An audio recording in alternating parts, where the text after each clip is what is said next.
Ladies and gentlemen, welcome back to my YouTube channel. In my previous video about abductions, I highlighted that these are state-managed abductions and William Ruto will do everything possible to cover up what is going on. I want us to start by passing through what is trending on Twitter because it is going to form our discussion today. Number one, we have GASHAGUA abducted. Regarding GASHAGUA, he is said to have been abducted. And the people who are pushing that hashtag are government bloggers. And they have gone as far as even editing today's Daily Nation. Na wakaeka topic hapo juu. Regarding GASHAGUA is missing. Why do you think the government or why do you think the hashtag about Rigathi Gachagua is missing, is trending, or Rigathi Gachagua is abducted? Is it possible to abduct Rigathi Gachagua? Rigathi Gachagua is a former deputy president. Rigathi Gachagua was serving in Kenya Kwanza as a second in command, but late last year he was impeached. Currently, there are a lot of abductions because youths have gone to attack President William Ruto online and more so on the X platform. But there are a lot of narratives going around these abductions. Are they self-abductions or they are state abductions? Or Rigathi Gachagua is the one abducting Kenyans? That's going to form our discussion today. Before you continue, make sure you hit the subscribe button and give the video a like. Okay, on Monday, most of the youths who were abducted were released. Kibet Bull, Billy Mwangi, Kavuli, and the others were released, but we still have 4 friends from Mlolongo who are still missing up to date. But there are a lot of theories around these abductions in the Republic of Kenya. Is it Rigathi Gachagua who is abducting Kenyans? Or it is William Ruto and the Kenya Kwanza government who are doing these abductions and trying to label Gachagua so that they can demean him and use it to play politics around these abductions? It is possible because the hashtag Gachagua is abducted cannot just trend by mistake. This must have been planned from some quarters. I have confirmed, and Rigathi Gachagua was actually active today, and there are some recent posts on his Facebook page and his Twitter handle. Some even dated some hours ago. So Rigathi Gachagua has not been abducted. But why is the hashtag Rigathi Gachagua is abducted trending today? Number one, the state is doing everything possible to paint these abductions and term them as self-abductions for various reasons. Tumesikia watu wengi wakisema kuna watu wanajiabduct. Kimani Ichung'wah, while in Moses Wetang'ula's mother burial in Bungoma County, highlighted that there was an individual in Nairobi who was said to have been abducted and later showed up in a police station somewhere in Nairobi na akasema hakukuwa abducted. Then they used just that one instant to generalize everything and term these abductions as self-abductions. But it is not working.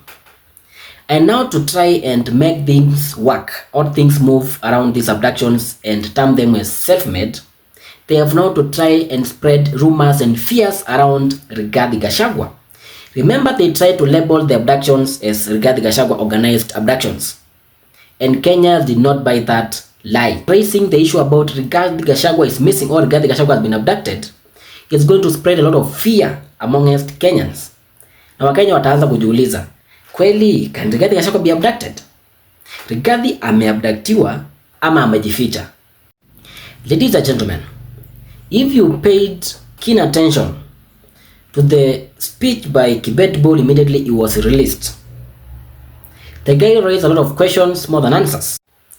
Kibet Bull confirmed that the suspicious tweet, which Kenyans even thought that it was not Kibet Bull tweeting, was actually his own words. I want us to listen to what Kibet Bull said immediately was released. Have a look. Kwa majina naitwa Gideon Kibet.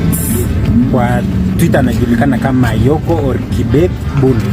So nilikuwa nataka ni confirm Kenyans kuwa niko safe na nimefika nyumbani salama. So na niliweza kudropiwa at first, sikuwa nikijua ni wapi. So kidogo nikaenda mbele nikapata ni Luanda. Hapo Luanda nikatafuta mahali pa kukaa for safety mpaka ifika asubuhi ili nisafiri nyumbani. Pengine ulidropiwa saa ngapi? Hivi ilikuwa saa 9 to saa 10. Wakenya wengi? Hiyo tweet ilikuwa yangu. Ilikuwa nikitaka ni confirm kuwa to Kenyans that I'm safe. Pengine hali yako iko aje? Sina majeraha yoyote kwa mwili. Ni uchovu tu. Kwanza nataka nishukuru kila mtu wa Twitter mwenye alipush hashtag or anything. I want us now to connect the message from Kibet Bull is physical appearance and the physical appearance of Billy Mwangi. Though Billy Mwangi is said to have been tortured. Billy Mwangi ametuambia yeye alikuwa anapigwa. Is literally akona some injuries about amepigwa kidogo hapa na pale, and he has told us that walikuwa wamefungiwa kwa a closed dark rooms and they cannot even fathom or locate and tell where they were held. But Billy Mwangi and Kibet Bull, there is some difference in the two. Number one, Billy Mwangi alinyolewa, but Kibet Bull, though the guy looks confused, but Kibet Bull, and this is my own opinion, I think Kibet Bull, na mtanisamea because I'm going to attach his ethnic group to this discussion. Kibet Bull is a Kalenjin just like William Ruto. And it is said that the abductors, a large number of the abductors are from that ethnic group and others are foreigners. Hiyo tu peke yake inakwambia maybe they used Kibet Bull or maybe they walikaa chini na Kibet Bull wakaelewana before they release them, because this is a mission to try and paint Rigathi Gachagua either as the abductor or term this as self-abductions. So Kibet Bull is a sample to test waters. Kibet Bull number one atuambia ameenda disco Matanga. Ndio kwanza tuelewe hakukuwa na pressure yote ya kushikwa. Na after disco Matanga ni kama anaenda kabuku room. Na pia alikuwa na pesa ya flight. Unaelewa hapo kweli? There is some confusion around these abductions. Then now when Kenyans are raising those questions, unaleta hashtag Gashagua is abducted. If you try to connect this to the abduction of Billy Mwangi, Kibet Bull and the like, and the speech from Kibet Bull, then the hashtag Gashagua has been abducted, then it is very clear that these are state abductions. And the state is trying to paint Rigathi Gachagua either as the abductor. Na kama itafanya kazi, because Gachagua as at now he has no powers to abduct anyone. Kama itafanya kazi, now they will try, that's why they are coming with the hashtag Gashagua is missing, to try and term these abductions as self-made. Mtu tu anajificha na anasema nimepotea. Munipost, munitafute. That's my first point. I think the government is doing everything possible to paint these abductions as self-abductions. Number two, I think that hashtag Gashagua abducted, Gashagua is missing, that hashtag was shared or was meant to trend to try and scare Rigathi Gachagua. Rigathi Gachagua has been attacking the government in the Mount Kenya region. Rigathi Gachagua immediately was impeached. Rigathi, as I think he only stepped on Western Kenya, sidhani kama alienda mahali pengine. Rigathi has then been roaming around the Mount Kenya region, from Murang'a to Embu, from Embu to Nyeri, from Nyeri to Kiambu. Hapo tu. And Rigathi Gachagua's message is very clear.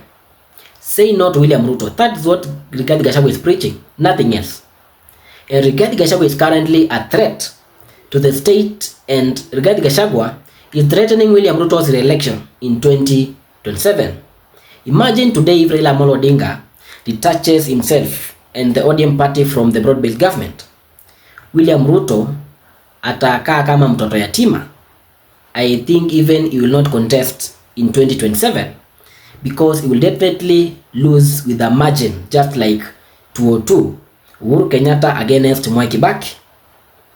So William Ruto is trying to scare Rigathi Gachagua with the hashtag Gashagua is missing, Gashagua has been abducted.